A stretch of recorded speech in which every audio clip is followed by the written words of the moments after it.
What's up guys and welcome. You are watching Fazi Fitness. So the 2024 bodybuilding season started with a bang. We had 3 amazing Arnold Classics. Then the first show of the season, the Detroit Pro 2024, that happened just last night. That was absolutely amazing. So the next show in line scheduled after Detroit Pro, that is the prestigious New York Pro, and it is gonna be happening in May. So why not start this video with 4.5 weeks of physique update of the mutant himself, Nick Walker. So with Nick doing this show, and for the second time in his career, this is turning out to be one of the easiest shows to predict on who is gonna win this show. I mean, the fact is, when a top 3 Olympian is making a comeback, it is pretty much written on the wall. He's gonna win this show, and there is a very high likelihood that he is gonna dominate this show. And here is the thing, he needs to dominate this show, because up ahead for Nick Walker is Mr. Olympia 2024, which he intends to win, and he has put it out there multiple times. So this is a fastest, most muscular shot by Nick Walker. And still, he's looking freaky as hell. The feathers have started to appear on the quads, and he still have over 4 weeks to dial it in. And one thing that we know about Nick Walker is this. He isn't gonna leave anything to chance here. He isn't one of those guys who plans to bring 90% to this show, and then 100% for the Olympia. The man is putting everything to the table here. He plans to bring his all-time best. And this will send a loud and clear message to all the top competitors that he wants to win the Olympia title this year, and he is coming for nothing less than gold here.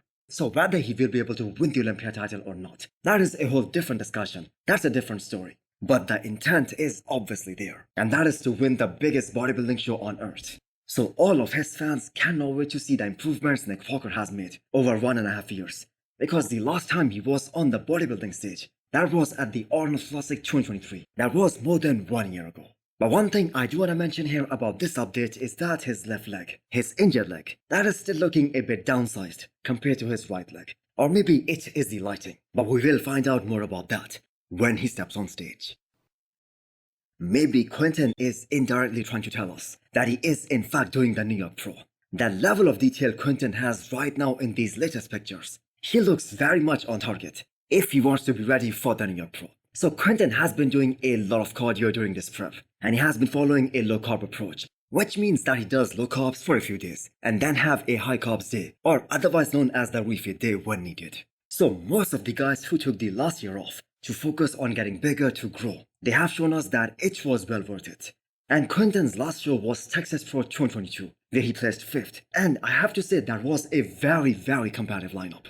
So the guy who placed 2nd at that show, that was Mathew Greggo, who just won Detroit Pro last night and got his Olympia qualification for 2024. And Martin was also one of those guys who took the entire 2023 off. So I think we can all agree on this fact, that out of all the guys who took last year off, Quinton has a lot more potential than all of those guys. And I'm saying that purely based on his structure, his aesthetics, the way he flows, and his incredible frame.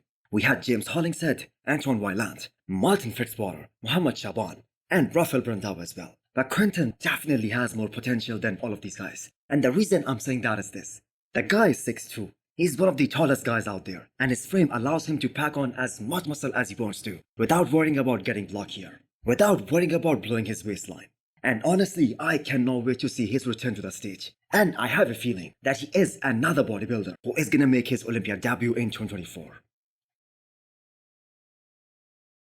Next up is an update of Fabiony Sylvain, who just won Charlotte Cup last weekend and secured his Olympia spot. Well, the champ has decided to jump into a much bigger show to test his true potential. So Fabiony will be competing at the Pittsburgh Pro in less than 4 weeks' time.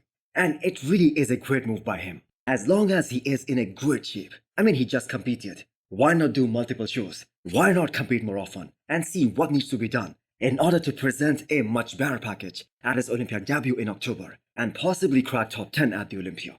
And I am sure many great athletes will come out of the woods to compete at the Pittsburgh Pro in 4 weeks, because it is one of the biggest classic shows of the year. Michael the Bull won it last year. But the name that jumps out the most as we get close to this competition is Derek Lunsford's training partner, Mathew Greggo. He is Tampa Pro 2023 champion, and although he wasn't able to place last year at the Olympia, that was also his Olympia debut, and that was his rookie year. But this time, from 2023 to 2024, Mathew has been able to put on more mass and more density. So he is looking pretty solid at 4 weeks out of the show. And judging by his updates, he is also gonna be shredded inside out. He's gonna be peeled to the bone. The front delts on this guy are absolutely insane. We saw Mathew competing at last year's New York Pro as well. And right now he is looking way more classic. His X frame has enhanced and he is looking superb. He was really good from the front last year as well. He just needs more density in his upper back. So Fabiony jumping into the Pittsburgh Pro, that is a great surprise. So let's see what he can do against a lineup, which will probably gonna have more than one Olympian. Mohammad Foda did not announce which show he's gonna do in 2024, but this physical date, this marks the start of his prep for the 2024 bodybuilding season. He had a solid offseason after Romania Pro last year, where he placed top 5. He wasn't lacking mass for his frame even at that show, and he was looking really dialed as well. It was just that they did not have plans to do this show beforehand, but they jumped into that show anyways. And Foda looked extremely impressive in that kind of lineup. And remember that lineup had the likes of Samson Dauda, Baros Tabani, Nathan Diesha. And so many people thought that he should have been higher than 5th at that show, and that he got overlooked by the judges. Even Samson Dauda was impressed by this guy. So Foda at this point has closed that size gap that he once had back in 2021. So he has done only 2 pro shows since turning pro. And people call him the next big thing from Egypt for a reason. They believe he is going to be a big star from Middle East after Big Ramy. He has all the tools to potentially win his first pro show in 2024. But he has to be smart about picking the show. Obviously, Dubai Pro is going to be the hardest one to win in July. So I don't know why some of these athletes are not giving attention to Korea Pro, that is scheduled to be happening in 6 weeks' time. It is happening on the same weekend as Cali Pro. Now, I don't think Foda can be ready in 6 weeks' time. But that is a show that he could have won if he planned his prep accordingly. But Hani Rambod knows better. So they must have some kind of plan. Considering how great Martin and Goodvito showed up for Detroit Pro, this could not have been an easy win for any of these guys, like James Hollingshead or John De La Rosa. So this is the latest from James Hollingshead. This was taken yesterday. And yes, he looks hard and full. But there is a reason for that. He was running that trial and error post Arnold Classic UK to find out the best peaking formula for him, to see how his body responds to low carbs, and how does he look when he is fully shredded. So his method was kind of a gamble, and we even saw that for this year's Arnold Classic as well. So he could have been extremely hard and extremely dry and extremely shredded, but he could have been flat as well. But that being said, it is the road to the off-season for James Hollingshead, but he intends to return to the stage later this year and have a go at the Olympia qualification. So the most important thing right now is to take care of that knee injury, so that he can start doing some heavy scores, some heavy leg training, something that he loves dearly. So with more talent coming up this year, the Olympia qualification is gonna get harder and harder as the year advances, as we progress into the 2024 bodybuilding season. So James looked superb at the Arnold Classic Ohio, and he's gonna wanna come in a little bit bigger with same or better conditioning than that, and that will be a solid look. So hit the thumbs up button if you liked the video, and smash the subscribe button if you wanna come back for more. Thanks for watching.